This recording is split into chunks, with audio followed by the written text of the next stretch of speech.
Hello, everybody. Thanks for coming back to another episode of the Your Gray Matters podcast. My name is Jason, here as always with my dad, your co-host, Neil. Hey, Dad, how you doing? Going great, going great. Hi, everybody. And we have a really unique show, an interesting show, a topic about something that's probably already affecting your life, even if you don't already know. We'll talk about local radio a little bit. We also have our first three-time guest on the show. Adam Oldfield is back, and this is what he does, local radio, or used to do. Isn't that right? Absolutely. Adam Oldfield is actually known as one of Canada's greatest media experts. So, in our local town recently, Jason, our radio station suddenly and unceremoniously signed off in the middle of the day. It was suddenly gone. Mm. And I began to wonder, what does this mean? Because I didn't understand the implications of losing a local radio station. Didn't seem like a big deal, but I wanted to explore it. So I looked at how many stations we have lost in this country, coast to coast, a relatively short period of time. And Adam explains today why this matters to you. Yeah, and it's something that I've been following these local radio station closures for a long time. I follow telecommunications news, and ours are owned by Bell and Rogers, and they are the ones, in addition to Chorus, who are shutting down all these local stations, which is crazy to me, and I'm glad we cover it this week. But it's interesting, Jason. It might not just be those radio behemoths. In fact, it looks like our own CRTC is a part of this. Ladies and gentlemen, I'm one age. Jason, my son, is a younger age. You might think that this is just another transition because of changing technologies. It's not. Something has happened, and you need to watch this. All right, please like and subscribe, leave a comment. We'd love to hear your thoughts on the state of local radio. Enjoy the episode. Welcome to Your Gray Matters, the podcast that unveils the miracles already amongst us. Here, we believe that the human mind cannot be defeated. Tune in to discover the fascinating people with extraordinary stories, innovative products, and groundbreaking services. With your host, Neil Silvert, who's earned his gray hair and still has use of his gray matter. Hi, everybody. I'm Neil from the Your Gray Matters podcast. Welcome back. And as you know, we talk about things that exist, but maybe you're not aware of them. And we also bring out great people. Here's an interesting topic change for us today. We're going to study something that maybe won't exist much longer and the implications of that. I asked Adam Oldfield to join us 3 times, Adam. One more time. It's a home run on Your Gray Matters podcast. And everybody, we wanted to have Adam on because Adam is just an amazing guy. He is a seasoned entrepreneur. He owns companies like Vacuum Man, Furnace, and Duct Cleaning. He is just a solid, tremendous person in his community. He loves people. He's going to be the president of Hamilton Rotary soon. I know because he asked me to be on his board. Adam is a teacher at college. And for a long time, I think like 30 years, Adam, you were affiliated with a local Hamilton radio station, CHML Radio, as a broadcaster, as a leader, as a tactician, one of the geniuses in radio, actually. So, what might not exist? Adam, I just saw 900 CHML radio in Hamilton close. 97 years of local broadcasting. It is a part of the Canadian fabric that no longer exists. Everybody asked Adam to come on today because I wanted to find out what is the implications of the loss of local radio? What is this local radio? Why is it important? I was astounded when I went on and looked at the number of local radio stations that have met their demise in this country. So, Adam, by the way, ladies and gentlemen, you can also call him Chris Farley because he played that role too. Adam, Welcome to the Your Gray Matters podcast. Let's talk about what's happening to this wonderful technology. Well, first of all, thanks for having me, Neil. Three times is the charm. I think that's what we get to. Is that usually the way it rolls? You use baseball analogy. I think three strikes you're out, but let's use three times the charm. Thanks for having me. um, and it's great to be here. And yes, as you commented, radio has taken a twist, a big twist, and specifically one that I think shocked the community of Hamilton, more so for the changes that are happening in different industries. There was the yes, people get laid off, yes, format changes. But the extremity of a 97-year-old second radio station in Hamilton to go off the air was an absolute shock. I mean, I worked in radio, started in the industry in 1996. Before Google Maps, I collected weather and traffic by talking to tow truck operators and the police station to find out when an accident was happening. And then I'd write it down and I got to work with great legends, Bill Stirrup, Lee Dunbar, Bob Hooper. These are names in the 90s that were in their kind of end of cycle and they were great mentors to me. John Hardy, Roy Green. I mean, the list goes on. And it was an exciting time in the 90s. And it was changing at that time. There was a lot of changes even at then where radio was, kind of changing. FM was the big thing and television and newspaper, the competition between medias was very aggressive. But then, around 1997, 98 came a thing called the internet.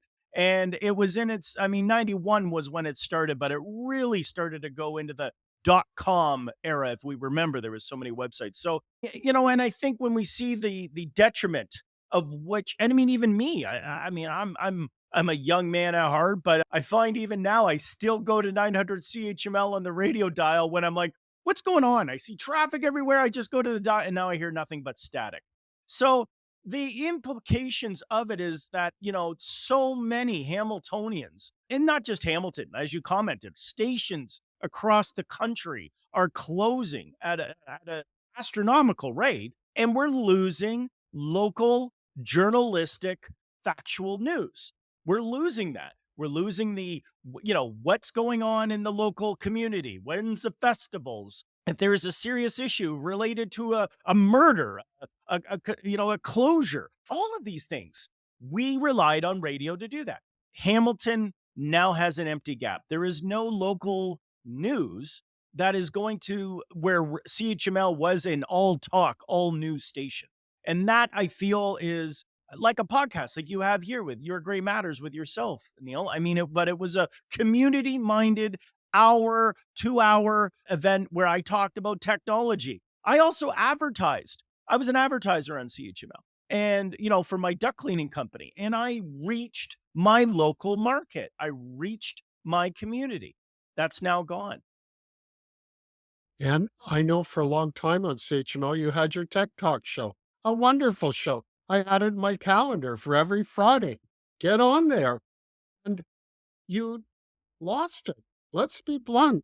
You suddenly weren't on AM radio. And I had people comment to me, where's Adam's show? And I would Yeah. direct them. Talk about what happened there if you can, Adam, because it was something that announced to people again that local radio change is happening. Yeah, I think when we take a look at the demands and really it's coming down to revenue, advertising revenue. The pie hasn't got bigger. The pie has just more slices in it. And the issue is that the slices are now going to digital. If you can imagine the pie and there's broadcast and then there's print and then there's digital. If you saw that, the elements of online advertising have been very targeted. We've seen that with Google. We've seen it with Facebook. So whereas radio, the old going joke is I advertised on radio, 50% of it worked. The problem is I don't know what 50% did. So that was the ongoing radio joke of like, did it or didn't? But it was more of a broadcast medium. It wasn't I'm targeting a male who drives a Lexus down York Street, lives at this, whereas Facebook and digital medias could do that with all of the information we provide them. All these platforms were allowing that advertising dollar to target directly. Now, as an advertiser, I would find that very advantageous. on the other side, where radio brought a broadcast, was you were announcing from a branding side. So you were letting the community know you existed. So that's the part which I felt radio was always good. In the same token, where radio was very, again, had so many advantages in a circumstance of which we have lost now in our community. If a terrorist group came into the city and started attacking for whatever reasons, how quickly would we get that information today, Neil? Like, we would have to wait for the Spectator to write it. We would need CHCH to get down there with a camera to record it and see it at 6 o'clock. We know that Facebook won't broadcast any media journalistic because it won't share any. We used to be able to go to a radio station and go, what's that big plume of smoke happening downtown? And within minutes, within 15 minutes, you would get the news. There has been a fire. There is a Plastomet fire. There is a tire fire in Hagersville. This is what community, you had your news moment, and we have lost that. And while we're focusing right now in our discussion with Hamilton, this is being repeated across the country. So Absolutely. if somebody's living outside of Vancouver and they had a small AM radio station, they needed that station for the same kind of local effect. And I've looked at that list of so many stations that have met their demise in not so many years in this country. Well, you're talking about reaching people. And 100%. now we wait for a national distributor of information to get around to us. I'm not saying that that's good or bad. What I'm saying is there's a piece of our history, a piece of the way that Canadians are used to living that is suddenly being removed from our life. Not to relate one to the other, but I wanted to ask you, Adam, there's this behemoth that we hear about a lot in Canada called the Canadian Radio, Television, and Telecommunications Commission, lovingly known as the CRTC. Adam, do they play a role in what's happening? Can you explain a bit? What is the CRTC and how is it affecting this topic?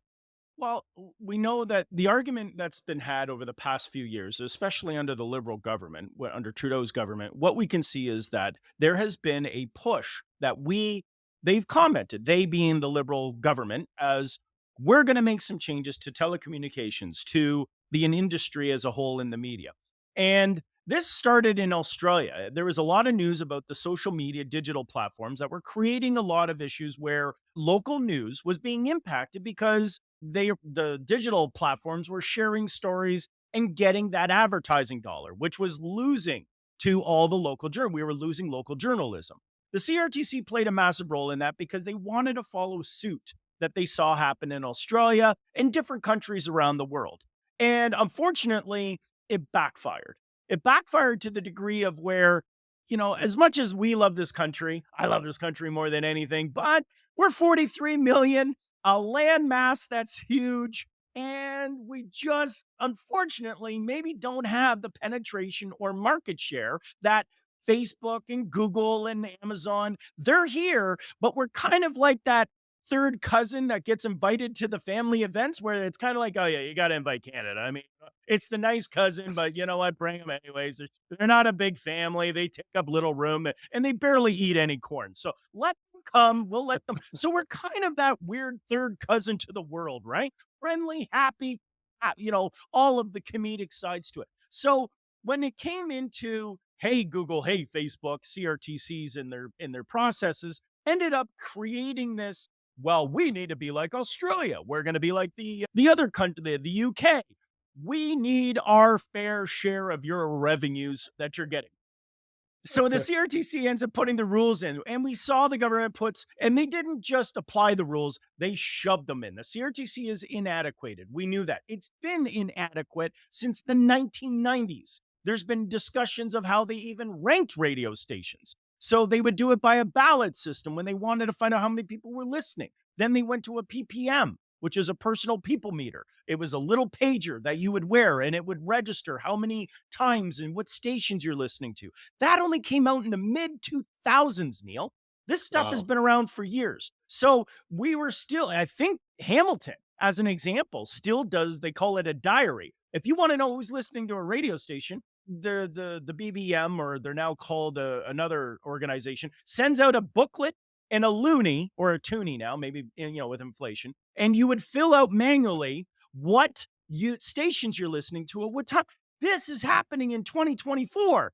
And those booklets, which were only 800 that are being submitted in Hamilton, are telling everyone what stations they're listening to. So we as a nation have fallen behind from how we need to help the digital world. So the CRTC is responsible for Bill C-11, which was passed by government, they implement. Bill C-10, which we can see that the bills that I'm referring to are the Online Streaming Act, the Online Privacy Act. And people are arguing with me online, Neil, about the fact of, well, the government, what do they got to do with it? It was Chorus. Chorus Media is the problem. And yes, but it was death by 1,000 slices. So if we take a look at the whole issue as a package, yes, you're right. Chorus maybe has an element to that. I will not disagree.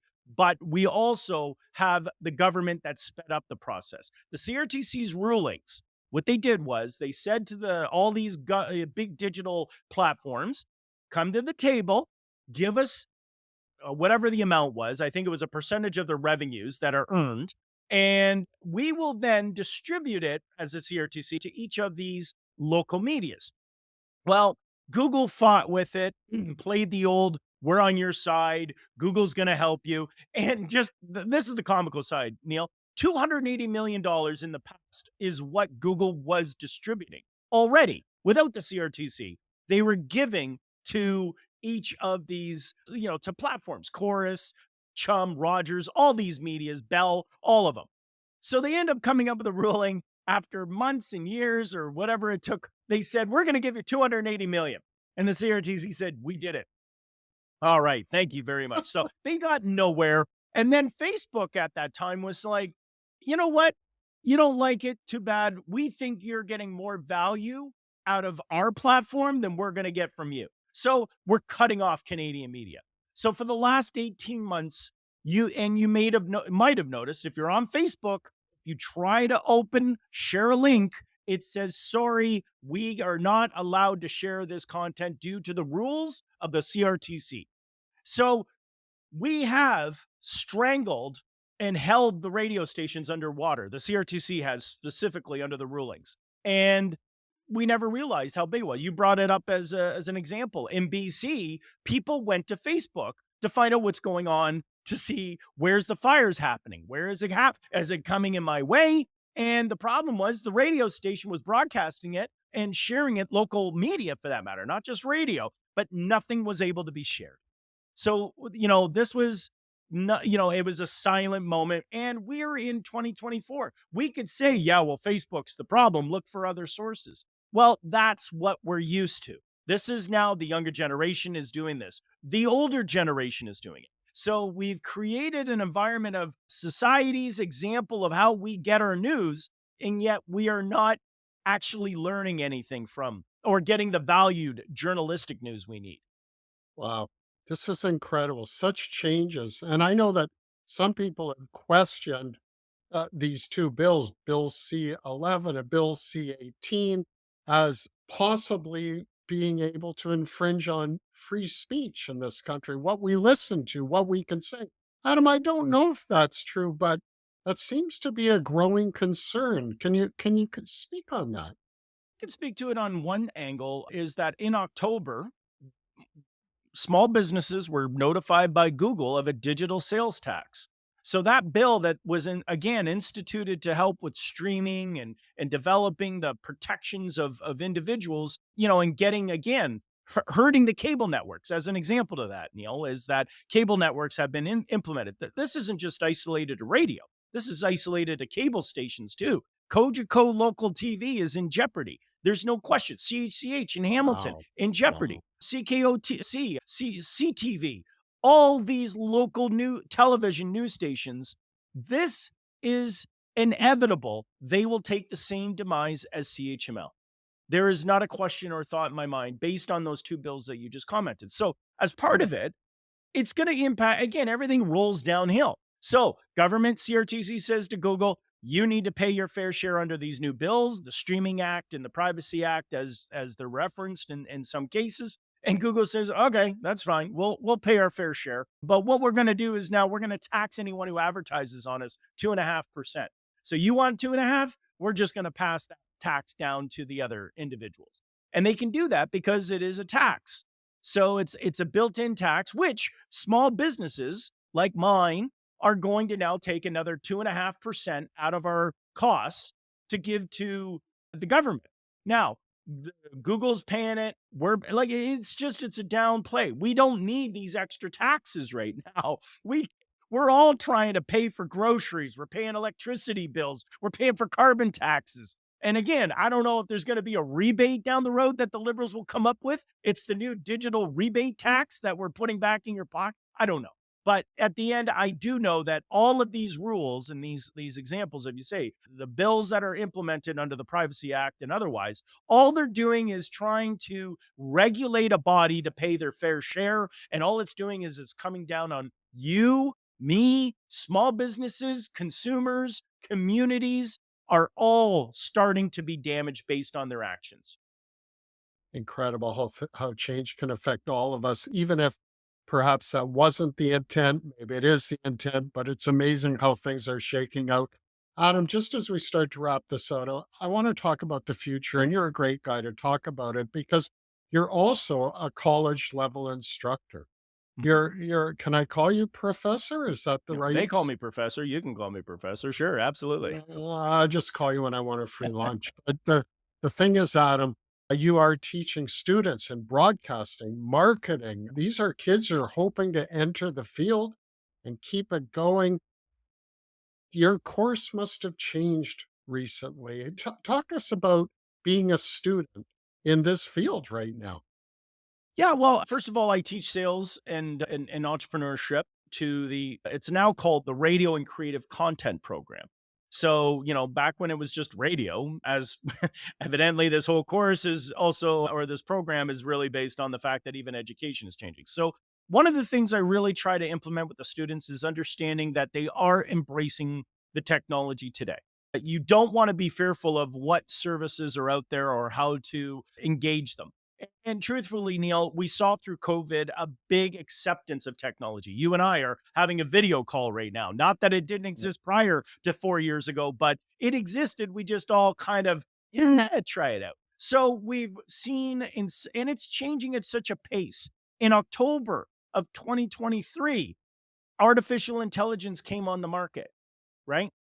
We're talking a year, just over a year. We're heading into 2 years, actually. October 2024 will be going almost into 2 years. So what happens in the last 2 years? Well, before it was jokingly deep fake. Well, now we can see artificial intelligence is taking on writing styles. It corrects your emails. It schedules your appointments. I think I mentioned to you many times, I use 25 AI devices right now, and each Yeah. one has a purpose. One's helping me with my audio. Some's helping me with my artwork.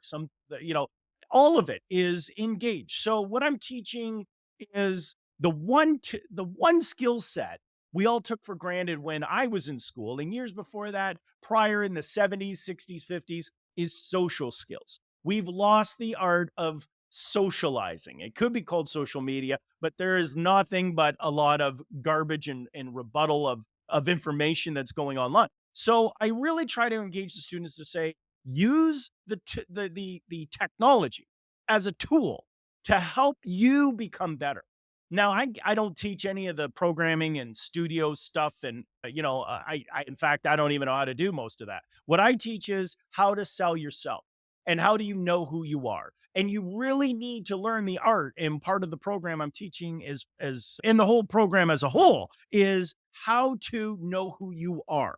So and when I refer to that is, we've lost the art of saying good morning to a stranger, to smiling at someone at the grocery market. We're quick to say, hey, what's your problem, pal? You took my parking spot versus good morning. How are you today? We've lost the art of pleasantry, just even being nice to one another. So I teach a lot of that. And in the same token, how to articulate and present yourself. in a way that can be, measured. I think Dale Carnegie, there's a course out there that really, like, I think that should almost be a program in either college or in grade school, how to be better internally presenting yourself, how to listen to others. So Yeah. that's one component of it. But I use AI to help people efficiently and productively output it.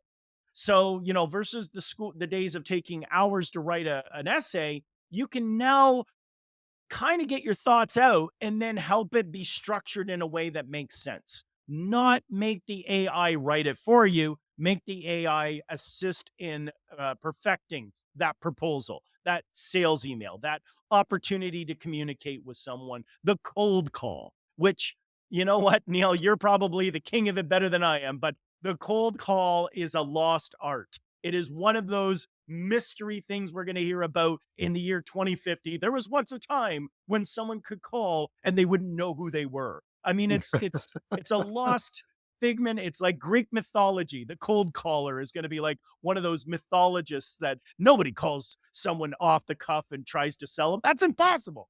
No one does that. That's the part which I try to teach. And I have to say, and thank you for that, Adam. I'm actually starting in September a class that I'm teaching, and I have a lot of young people who have reached out to me, and we're going to do it just privately, but I teach fundraising. And what these kids are saying to me, and it's really, when I say kids, I mean younger people in their 20s, their late teens, or early 30s, are approaching me and saying, we certainly want to know about fundraising. I had this conversation last night with a lovely young man. He's 26.